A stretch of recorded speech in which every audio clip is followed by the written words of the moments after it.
Good morning, Britain. David Hunter and his beloved wife Janice were together for more than half a century until she begged him to end her life. This morning, after spending almost 2 years in a Cypriot jail for manslaughter, David tells us how he's been haunted by her death and why he wants to see a change in the law to allow assisted dying, but most of all, his happiness at finally being able to say goodbye to the love of his life. I love you, darling. Sorry, I love you so much. The first asylum seekers are due to arrive on board the Bibi Stockholm barge today. As it's revealed, the government is considering sending migrants to the South Atlantic. After weeks of delays following fire safety concerns, the first migrants are expected to board the Bibi Stockholm later today here in Portland, Dorset.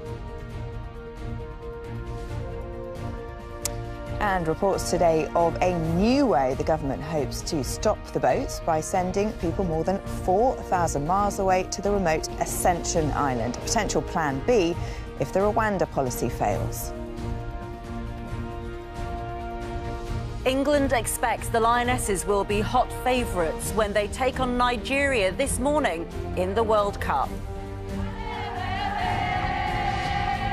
The excitement here is certainly building in Brisbane as England aim to make the quarter-finals. Nigeria might be the underdogs, but the Lionesses can't be complacent. Heck the queue.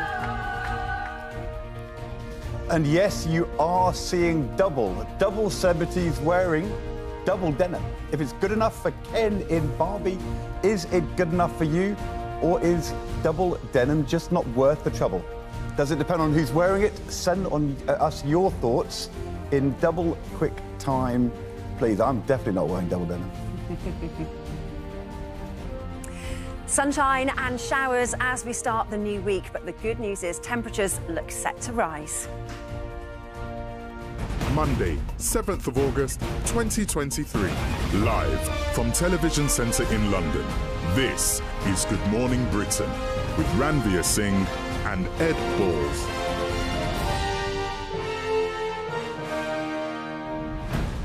A very good morning to you. Welcome to the show. Monday morning, dressed like sunshine or a neon highlighter Sunshine, pen. especially in your case. That is not the weather we have seen at all in the last few weeks. Look at that dress. It's amazing. Did you get caught up in the storms and all of that were going on this weekend? I mean, my weekend was a bit of a washout, I have to say. I was on the Isle of Wight for a couple of days and beautiful. Actually, we had some great sunny spells, but the sea, force 5 or 6, kind of big waves. We're going to be discussing during the show asylum and the government's migration challenge. I've got to say, in that kind of weather, the boat numbers drop, which is why I think in July, after a record June, the July numbers coming across the channel have been lower because the weather has been windy in the channel, and you saw that absolutely at the Although you weekend. have to say, with this, you know, unscrupulous sort of people who do that illegal crossing and the traffickers, they don't often care, do they, about whether their passengers will ever make it, you know. It's true, but I think the numbers are actually very weather affected. Yeah, you think they are? That's really... Well, so if the weather improves in August... then the numbers of illegal boats coming across might change.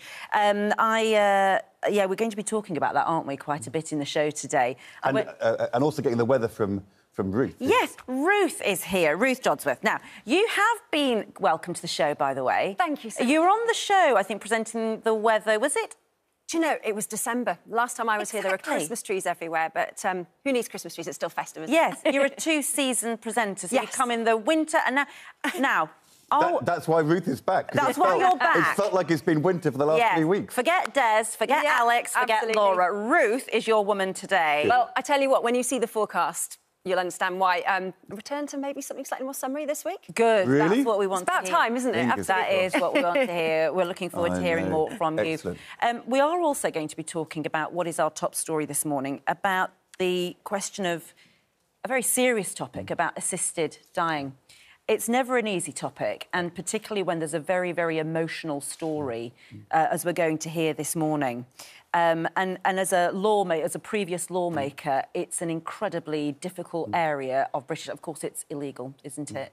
But there is more and more of a push, isn't there, Ed, to look at cases like the one we're about to discuss and say, is there an area of change in the law where somebody who is very, very ill, very, very poorly, wants to end their life, can be helped on that journey out? I mean, it's an incredibly difficult part of people's lives. It's very difficult, and there have been some countries following the Swiss example who are finding a legal route to allow assisted dying. In Britain, this was last considered in 2015, just after I came out of Parliament, so I didn't vote on that day, but there was an assisted dying bill. It was a free vote for members of Parliament, so people didn't have to follow a party line.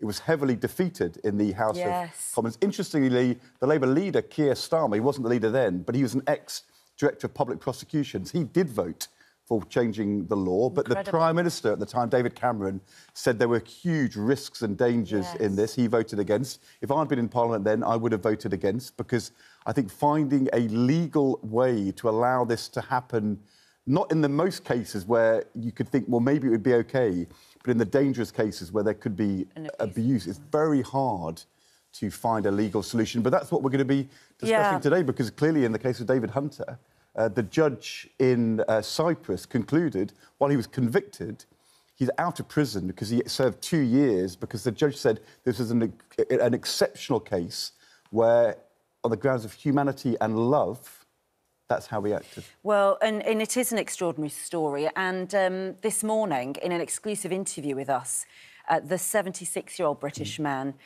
who was jailed in Cyprus after killing his terminally ill wife has told Good Morning Britain that his story proves that laws on so-called mercy killings, in his view, must be changed. It comes after he was released from prison after serving 19 months behind bars. David Hunter says he wants to stay on the island where he retired with his wife so he can visit her grave every day. And Gargi Patel has the story for us. It's been almost 2 years of anguish, but David Hunter can finally say his last goodbyes to his wife. I love you so much. He's haunted by his decision to end her life when she became terminally ill. When you take someone's life, especially your wife's, who you love so much, it hurts. It really hurts. I've had quite a few nightmares. I don't want anyone to go through what I went through. Teenage sweethearts, married for 53 years, David and Janice were devoted to each other. They retired to the pretty village of Tremethusa in Cyprus. But Janice became severely ill, suffering constant pain, and in December of 2021, she begged David to end her suffering. His actions led to arrest and jail. Then in July, a Cypriot court cleared him of murder. He was given a 2-year sentence for manslaughter, but since he'd already been in custody for 19 months, he was freed last week. Clearly frail and still tormented, David says governments need to review the laws on mercy killings. I would like to see the Cypriot government and the British government get together and try and work something out, because I'm sure I'm not the only one that's gone through this.